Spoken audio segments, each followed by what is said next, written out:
아프리카 아덴만 해역에 파병된 청해부대가 코로나19 집단 감염으로 초토화됐습니다.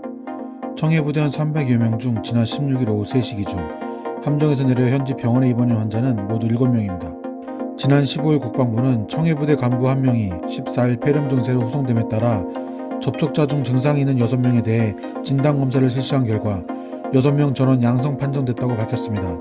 청해부대는 승조원 중 유증상자는 함정 안에 별도로 코호트 격리한 상태입니다. 합동참모본부에 따르면 청해부대 집단 감염 징후는 지난 10일 나타났습니다. 감기 증세를 보이는 인원이 늘어나면서 40여 명이 신속 항체 검사를 받았고 전원 음성이 나왔습니다.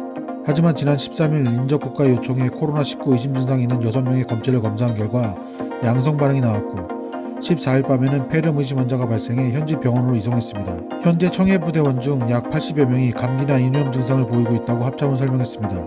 문제는 청해부대 34진 장병들은 해외 파병자에 대한 우선 접종이 시작된 3월 이전에 출항해 한 명도 백신을 접종하지 못했다는 점입니다. 사태의 심각성을 인식한 문재인 대통령은 지난 15일 열린 참모회의에서 공중급유 수송기를 급파해서 방역인력, 의료인력과 방역치료장비, 물품을 최대한 신속하게 현지에 투입하라고 지시한 것으로 알려졌습니다. 국방부는 지난 16일 다목적 공중급유 수송기를 현지로 급파해 청해부대원 전 장병을 복귀시키는 방안을 검토 중이라고 밝혔습니다.